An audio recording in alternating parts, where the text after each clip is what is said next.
So a renegotiation attack requires access to the HTTPS connection. It's a type of man-in-the-middle attack. The attackers splice in their own request into the beginning of the conversation that the client has with the server. So then they're renegotiating part of the communication and manipulating that to their own benefit. It allows decrypting of the client and server communication. So the mitigation is to disable renegotiation. A lot of pen tests will find and validate this for you. So they'll find it, you fix it, and then they'll also validate it, that it was corrected.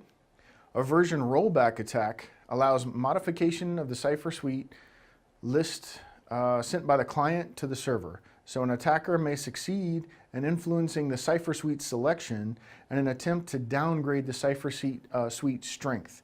So it uses some older algorithms like RC4, a little bit weaker ciphers. So then they have a chance to go to work on it and to force the client into either a weaker symmetric encryption algorithm or a weaker key exchange. So any part of that, they can go in and start picking at it. So it allows an attacker to recover the encryption keys offline and to access the encrypted data. The mitigation is remove weak cipher suites from the server configuration, like SSL, the entire suite, all of the suites, version 2, 3, all of them. And then another part of mitigation is periodically revisit the cipher suite supported by the server. Remember, we were talking about security as a sliding scale. It's ever changing. So periodically you need to go back and make sure that the cipher suites and all the modes inside of each cipher suite, for example, inside of SSL or TLS version 1.0, you need to go in and look at each mode periodically and make sure that each one of those modes is still hardened enough against. So we know that in TLS 1.0 that there's many weak modes. So there might be anything with RSA and CBC in it today is weak. Tomorrow it might include something else. And today they're weak, but tomorrow they might be really bad. So they're not wretched today in TLS 1, although there are some serious problems with them. Tomorrow that might be known bad, known must get rid of them, compliance may require it. So this is an ever-changing thing, so put it on your periodic visit list. The Beast attack. This is a pretty popular one. Stands for browser exploit against SSL and TLS. The only thing you can attack with TLS today with Beast is the TLS suite version 1.0. All the cipher modes in there can be attacked. Not all of them are susceptible. And in most implementations, it's not really possible to exploit it, although they're working on it, so it might be as of today, the end of 2015. It's a type of man-in-the-middle attack. The attacker must be able to snoop on the traffic, again, man-in-the-middle, and capture at least 2 consecutive cipher blocks. It exploits weak ciphers, like SSL. TLS version 1.0 is vulnerable. TLS version 1.1, 1.2, and 1.3 are not yet. As distributed computing becomes more and more affordable, encryption standards will have to be periodically revisited. We just talked about that a minute ago. It's going to be constant. It's going to be forever now. So if you haven't had this on your quarterly visit, biannual, annual visit list, you need to come back and visit your encryption.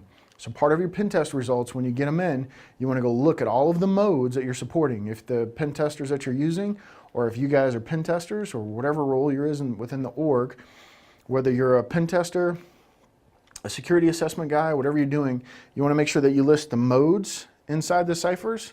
So each cipher mode and the suite. So you give them all the details so that they, when the security or risk committees meet or whatever they're using, they can go back and revisit these standards and make sure that they're staying updated. RC4 is immune, but RC4 has other issues. Thus, using RC4 for mitigation is choosing the lesser of the two evils. So do you want to allow them to snoop on that individual's traffic, or do you want to allow RC4 to compromise many communications all at once? So it's kind of a balance with Beast. There's some serious problems there, and you have to look at dealing with them. The trick is to get rid of TLS version 1.0, but then you might deny service to a lot of your users. So another problem here with Beast and all of these issues is that if you turn off TLS 1.0 and someone tries to make a connection to that server, that's going to look like the server's offline because it won't be able to speak the language. So picture you go to another country and you're ready to speak French, Arabic, and English and Spanish, and you go to another country and all they speak is German and you have no idea how to speak German. So all you're going to hear is garbage, and you're like, I can't talk to these people. So it's even worse here because you can't make a connection You can still take a plane to Germany and land in Germany and walk around Germany. But the problem with this is when the server tries to land on that runway, the runway is way too short for the plane, so there's no chance of the plane landing, so it just has to go home. So that's kind of a better analogy, right? So they just can't make a connection at all. So when that happens, you ought to set up your web server. If you're going to turn off TLS 1.0 like today, you may want to have a custom script message, custom message, error message to help them understand why they might not be able to make that connection. That they need to make sure they're supporting stronger encryption. So you might want to specifically look for that. The crime/breach attack. So don't confuse that with beast. So there's breach and crime. And these kind of are the same thing. So they can allow an attacker to recover the content of web cookies. Web data compression is used along with TLS via session hijacking. So what does that mean? So it can allow an attacker to recover the content of web cookies when data compression is used along with TLS via session hijacking.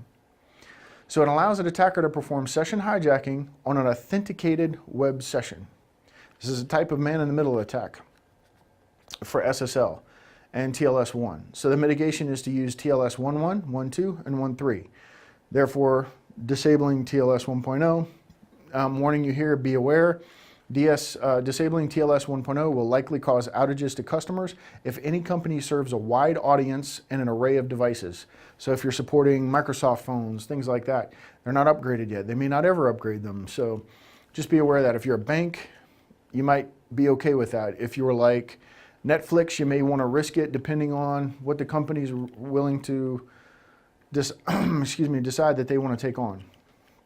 So you have to really weigh this as an org, study each one of these in more detail than what you're getting here, and don't be the one guy who makes the decision. Make it as a team, make it as a group, make it as a committee even better so that you have buy-in from the upper management. You shouldn't be making these decisions yourself unless you're prepared to write a check. The Poodle attack. Poodle stands for padding Oracle on downgraded legacy encryption. Padding Oracle on downgraded legacy encryption. What is downgraded legacy encryption? So they have, if you notice, like the export grade encryption, so you're allowed to send encryption overseas, but it has to be export grade, which means that our government thinks they can read it easily. So you don't want to give a foreign country power of encryption so that they can then go and hearten all of their communications, and then if we ever went to war or something happened or whatever, they're not going to be able to read it. So that's kind of the idea of where these things come from. That's what export grade encryption is. It's kind of a little lesser hardened encryption. It's kind of silly because they can already download it themselves. They can get into GitHub through VPN connections. So it's really kind of silly, but that's the way it is. The real danger is if you give them some really hardened encryption, and then they can be used against us, just like we use it against other people. So the Poodle CVE specifically is 2014-3566. TLS2, SSL2, SSL3, and TLS version 1 are all susceptible. If successful, all of the traffic could be decrypted. It's a type of man-in-the-middle attack. The mitigation is by using TLS 1.1, 1.2, and 1.3, and disabling TLS 1 specifically. So again, the trend, you're starting to see it. You're going to have to disable TLS 1. Your org that you're working for, if you're working now, or the ones that you're going to be working for by the time you get out and start working. If you find TLS 1 on site, you need to have this discussion with them that they need to start at least planning to turn off TLS 1.0. An RC4 attack. We know already, I've told you a few times throughout this video, that RC4 is weak. It's very weak, so we need to start getting rid of them. So any cipher mode with RC4 and CBC in it needs to go away. So you don't have to disable TLS1. You can go in and tinker with the modes and then attack it with Poodle and Beast type attacks and see if you're vulnerable to it. There's many ways you can mitigate it. So, and then you can still support, maybe not all of those browsers, because some of them might need the RSA, CBC4, RC4 modes, but for the most part, you won't lose an entire audience. Disabling TLS1 is going to be a problem for some organizations. So RC4 is susceptible to many different attacks and is known for being weak. to even basic cryptanalysis. So it's used in SSL, all of their suites, and TLS-1. So you'll see the RC4 and CBC and RSA CBC modes. So if you study them, if you pull it up on Wikipedia, you'll see all the modes that are possible to be supported, and then you go and check your server and see which ones are actually being supported. So remember we talked about beef, which sends out on the server side, and we talked about most of the attacks come from the client side. So when the browsers are hitting the server, if you want to do an analysis for, can we turn off TLS-1? You know, if one of your management partners come to you, something like that, whoever you're working for, they come to you and say, hey, can we turn off TLS-1? I'm reading all this stuff and it's making us nervous. We don't want to have any issues with that. We don't want to hemorrhage any data. This stuff's pretty sensitive. We're transmitting and receiving. It's got PII, HIPAA, whatever's in it. So we need to look at this. What you can do is install beef on there. You might even be able to do it just through your native logging. If you're using something like Linux, it's a little more powerful. They have some plugins for the IIS if that's what you're using. So you go in and analyze how many connections are being performed on TLS-1 to our web server. Maybe you have none, so it's no problem to turn off TLS-1, right? So you need to analyze it, so don't be afraid to do that. Don't be afraid to say, oh, I have no idea. If you don't have any idea, just investigate it, start digging. And then if you had to, you could use beef to analyze the clients that are connecting and see which protocols they support. So will they all support TLS 1.1? If they do, you're golden, no problem.